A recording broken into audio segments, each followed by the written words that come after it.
Sumamos a la charla a Gabriel Puricelli, ahora sí, analista internacional, decíamos coordinador del Programa Internacional del Laboratorio de Políticas Públicas. Gabriel, gracias por atendernos. ¿Qué tal? Buenos días. Muy buenos días. Bueno, hablábamos recién acerca de lo histórico de este día por la despedida al Papa Francisco, pero también por los encuentros que se están generando en términos de geopolítica, ¿no? La foto que recién compartíamos, Donald Trump conversando con Volodymyr Zelensky, por poner un ejemplo. Sí, efectivamente, este tipo de eventos tienen ese contenido. Es muy recordada la anécdota de los funerales de Juan Pablo II en 2005, donde nada menos que el presidente de Irán y el presidente de Israel tuvieron una pequeña conversación. El presidente israelí en aquel momento, Moshe Katsav, su familia era originaria de Irán, así que tuvieron una conversación en farsi, algo impensable cuando la República Islámica de Irán ni siquiera reconoce el derecho de Israel a existir. Ese ecumenismo que tiene la Iglesia Católica cuando convoca a jefes de Estado para este tipo de situaciones es evidentemente algo único y que se repite muy esporádicamente y siempre en los funerales de los papas, ¿no? Gabriel, buenos días. ¿Hay alguna posibilidad que de aquí, cuando se presentan esta clase de eventos multitudinarios e históricos, que cambien los paradigmas políticos de jefes de Estado que no se suelen reunir, que de repente, bueno, por esta situación, pueden establecer un diálogo corto, largo, prolongado o lo que sea en esa situación? ¿Puede generarse un punto, un antes y un después con este funeral que se dio de Francisco en las relaciones internacionales? Lamentablemente tengo que decir que no creo. La oportunidad efectivamente existe, lo vemos con Trump y Zelensky, con la anécdota que yo refería recién, pero la misma anécdota que yo refería recién no llevó a mejores relaciones entre Irán e Israel, y veremos si esta entrevista Trump y Zelensky conduce a algo.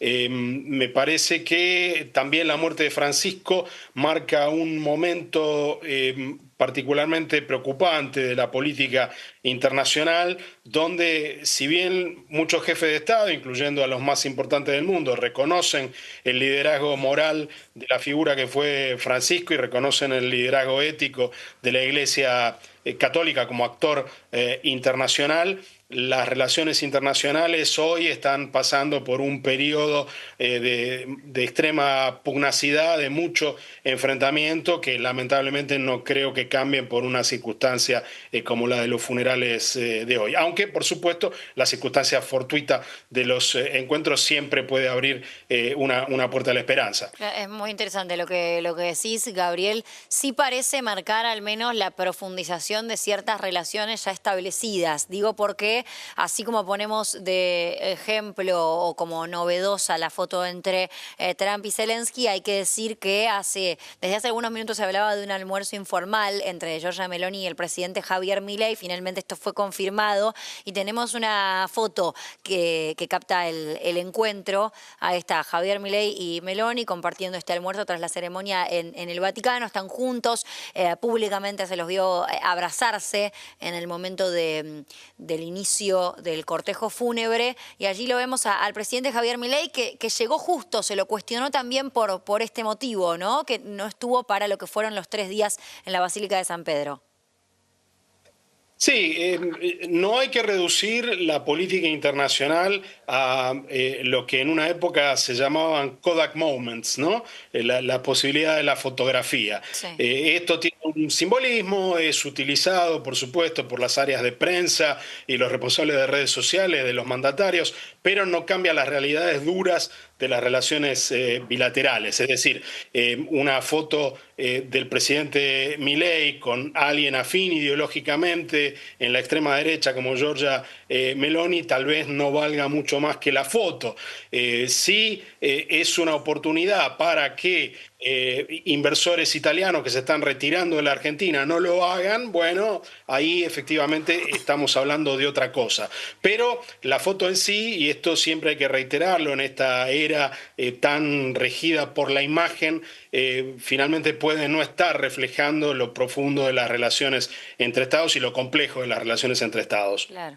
El poder político de cada presidente, la posición de cada uno, Gabriel, ¿puede incidir antes de que se inicie el cónclave a una charla con algún cardenal o alguna reflexión social que llegue como una bajada propia? ¿Esto incide o es prácticamente paralelo a lo que piense cada jefe de Estado, cada foto reflejada y lo que pase en el cónclave para elegir el nuevo papa? ¿Esto sucede? ¿Puede suceder? El cónclave hay que verlo como un evento que se ubica en una línea de tiempo que tiene 2025 años, es decir, de una duración mucho más larga que los mandatos constitucionales de cualquier mandatario constitucional en el mundo o incluso de los tiranos que se eternizan en el poder y pueden llegar a estar 20 o 30 años. El cónclave efectivamente refleja la dinámica de una institución que vive en un tiempo mucho más largo que el de la política contemporánea y por eso no es habitual que haya una incidencia política de estados ajenos al Vaticano o no integrante de la Iglesia Católica en el cónclave. Yo descartaría que eso exista. Por supuesto, los cardenales son personas de su tiempo, situadas en el tiempo contemporáneo y tienen sus ideas y hay corrientes muy claras dentro de la Iglesia que dirimirán sus diferencias teológicas eligiendo un papa de una u otra orientación. Pero relacionar esto con la política de los estados, de otros estados que no sean el Vaticano, me parece que es un ejercicio que no tiene demasiado sentido. Muchos se referían a la muerte del Papa, no solamente como lamentable por el fallecimiento en sí, sino por lo que significó Francisco, por los cambios que llevó a la Iglesia tradicional y por una etapa que termina. ¿Efectivamente termina o puede que el próximo Papa continúe su legado también y lo traslade al resto del mundo? Bueno, esa es una pregunta para vaticanólogos y yo no pretendo serlo, pero hay algunos elementos que uno puede juzgar o que uno puede traer a la conversación para que entre todos pensemos qué es lo que puede suceder. El elemento fundamental es que el 80% de los cardenales que van a participar de la elección, que son todos los cardenales de menores de 80 años, fueron nombrados por el Papa Francisco. Uno podría deducir, insisto, sin ser vaticanólogo, sin tener una expertise específica en teología católica, uno puede sospechar que eso da ciertas garantías de que haya continuidad en la línea pastoral que tuvo estos 12 años Francisco. Claro.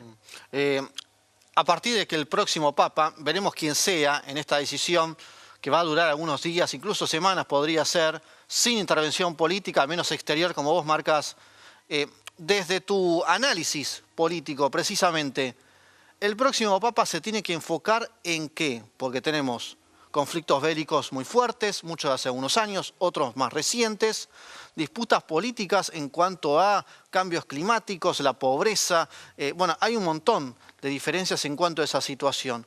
¿Cuál sería la postura de una iglesia política que también ha marcado Francisco? Creo que la política exterior del Vaticano de Francisco deja una línea suficientemente marcada como para esperar cierta continuidad. Esa línea tuvo que ver con la defensa de la paz, la defensa de las minorías cristianas en los países, aquellos países del mundo donde no son mayoría. Hay que recordar que el viaje de mayor duración fuera del Vaticano que hizo Francisco fue hace apenas 7 meses visitando Indonesia, que es el país de población musulmana más poblado del mundo. Ahí hay una línea muy clara. Y desescalar los conflictos, darle una dimensión de justicia a la política internacional, de justicia intergeneracional, como lo planteó el Papa en su encíclica Laudato Si respecto de la cuestión del medio ambiente, son líneas que han sido muy claras en este papado y que uno podría esperar que continúen con otros papas, incluso si la línea teológica del Papa que viene no coincide exactamente con la de Francisco en términos de la vida interna propia de la Iglesia Católica. Pero ahí hay una línea marcada que yo creo que es razonable esperar que tenga continuidad. Digo, para subrayar dos hechos del papado. El Papa con la encíclica Laudato Si dio un aporte a lo que poco después de la publicación de la encíclica sería el Acuerdo de París, donde los estados del mundo decidieron cooperar para mitigar los efectos del cambio climático. Otro hecho significativo donde fue decisiva la intervención del Papa fue el restablecimiento de relaciones diplomáticas entre Cuba y Estados Unidos. Así que sobre la base de esos logros diplomáticos de Francisco, el próximo Papa va a tener una tarea ardua, porque enfrenta a liderazgos políticos cada vez menos afectos a estos principios de paz y justicia que promovió Francisco, pero hay una línea de política exterior claramente trazada por él que probablemente tenga continuidad. Hoy queda como una discusión sin sentido, pero sin embargo ocurre que hay argentinos cuestionando que el Papa, a lo largo de su papado, valga la redundancia, no haya visitado nuestro país. ¿Qué opinión o cómo se puede analizar esa decisión, por supuesto, premeditada, ¿no? Quizás con la intención de no quedar pegado, por decirlo de manera coloquial, con ningún espacio político? Bueno, yo creo que los que razonan de esa manera y analizan así la ausencia de una visita de Francisco a la Argentina son esas personas que cuando hay un relámpago en el cielo creen que es Dios sacándole una foto. No se puede analizar de una manera tan argentinocéntrica la cuestión de un papa que es el jefe de Estado de un Estado extranjero, que es el Vaticano, que es el líder de una de las principales religiones monoteístas del mundo y que tiene responsabilidades que van mucho más allá de las que puede tener respecto del país donde nació. Y la política exterior del Papa fue muy estratégica en la definición de los países que elegía para visitar. La primera visita internacional del Papa fue a Lampedusa, que es la isla de Italia, donde llega la mayor cantidad de inmigrantes que tratan de afincarse en la Unión Europea. Él señaló con esa visita algo que iba más allá al hecho de visitar una isla italiana. Señaló que los derechos de los migrantes iban a ser un eje pastoral fundamental de su papado. Lo mismo puede decirse de las otras visitas que hizo.